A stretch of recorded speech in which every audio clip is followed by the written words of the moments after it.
Toni, què tal, com estàs? Molt bé, molt bé, molt Què bé. portes per ahí? No, res, res. Jo crec que portes una coseta.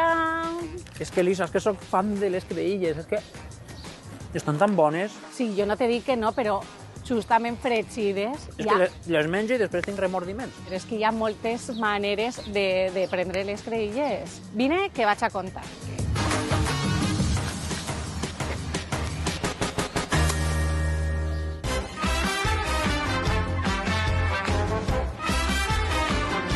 Enrique, Hola, bon dia, què tal? el creïllar està preciós, però encara li queda un espentonet, no? Sí, no, preciós no està, està molt gelat. Ha passat molt de fred, pobret, ha patit massa. Què és el que ha passat en l'oratge i les creïlles? El clima enguany ha estat loco, han passat d'un hivern molt calorós a una primavera en fred, molta aigua, molt de vent, i això ha estropeat les plantes. I què és el que necessita esta planta? Pues la planta és una planta d'estiu, de primavera, per tant el que vol és una temperatura càlida i constant, i una humitat, però clar, enguany han tingut massa aigua i massa fred. Enrique, perquè les creïlles estan així avall. Anem a escarbar, traurem una, esta té un tamany bo, però esta és molt xicoteta. I a l'hora de comercialitzar-les, n'hi ha preferències o com funciona? Dependís de quin tipus de mercat treballem. El mercat interior d'ací la vol mercaderia grossa. El de l'exterior vol mercaderia mitjaneta. Enrique, i a l'hora d'anar al mercat, en què tenim que fixar-nos? Bé, pues, una creguilla que estiga, el que estem parlant, que estiga feta, que estiga madura, perquè això té molta aigua.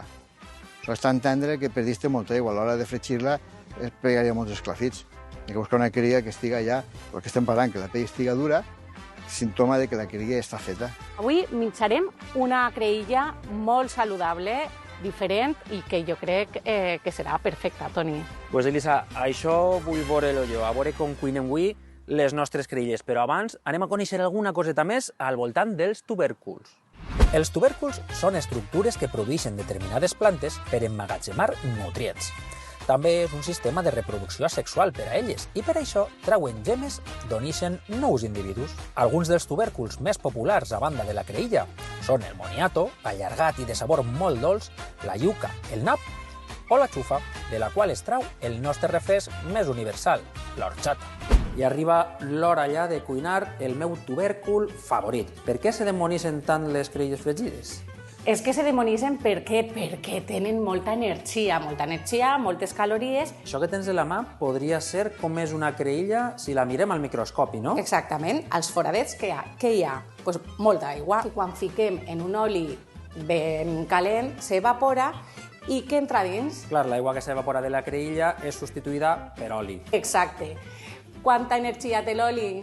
Moltíssima. Per això una creïlla fregida té 3 vegades més que una creïlla al natural. Però tu m'havies promès que avui anàvem a cuinar les creïlles per a que estiguin ben saboroses, ben nutritives, però que no perden ixe gustet cruixent que a mi tant m'agrada. Necessitem una creïlla i si no tens molta manya, un palet. Sí, un palet que agafarem que clavarem a la creïlla con tal de fer tope i anar tallant, fent com un llibre.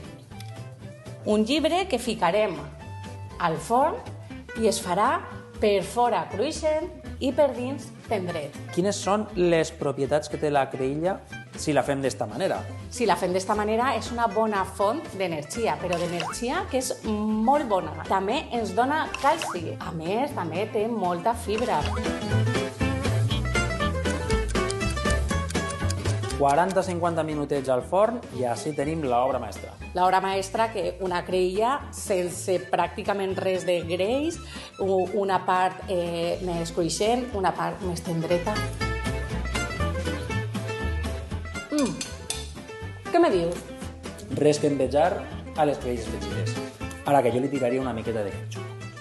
Ketchup, Toni. Sempre me fas alguna de...